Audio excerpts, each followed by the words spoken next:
Assalamualaikum warahmatullahi wabarakatuh. Perkenalkan, nama saya Nazal Ulia Ramadhani dari Prodi Bahasa Arab semester 1 Universitas UNAM. Adanya video ini untuk memenuhi tugas UTS Pendidikan Pancasila. Pendidikan Pancasila, apa sih pendidikan Pancasila? Ada yang tahu nggak?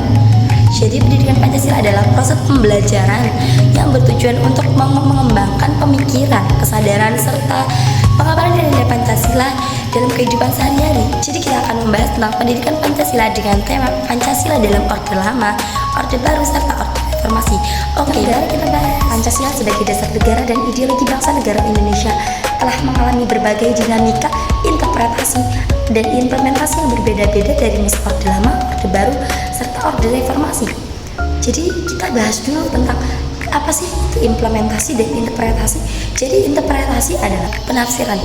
Pancasila dijadikan sebagai kerangka berpikir dalam menganalisis berbagai fenomena yang ada di Indonesia seperti politik, budaya, sosial, serta ekonomi yang ada di Indonesia. Yang kedua, implementasi.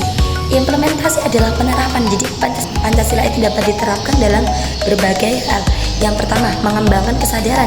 Jadi kita dapat mengembangkan Pancasila dengan mengembangkan kesadaran dengan kita sadar bahwa betapa pentingnya nilai-nilai Pancasila dalam kehidupan sehari-hari.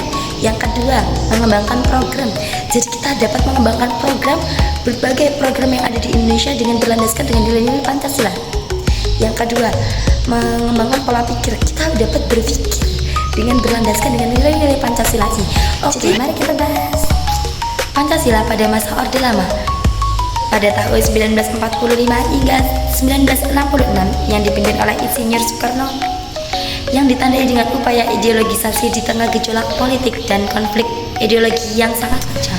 Fungsi utamanya adalah Pancasila dijadikan alat pemersatu di tengah keberagaman ideologi, termasuk upaya Soekarno melalui konsep Nasakom, yaitu nasionalisme, agama, dan komunisme. Yang kedua adalah pada masa Orde Baru pada tahun 1966 hingga tahun 1998.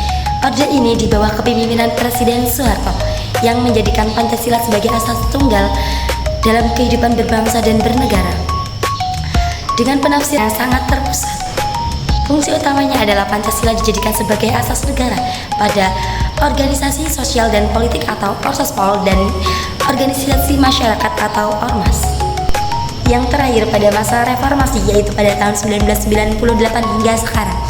Masa ini dimulai setelah jatuhnya rezim atau pemerintahan pada masa Orde Baru dan ditandai dengan demokratisasi serta penyesuaian interpretasi Pancasila agar lebih eksklusif dan terbuka.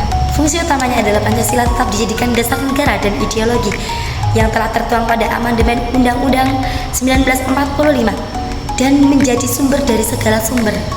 Jadi secara ringkas kesimpulannya adalah pada masa Orde Lama, Pancasila dijadikan sebagai pemersatu bangsa di tengah ideologi yang berbeda-beda.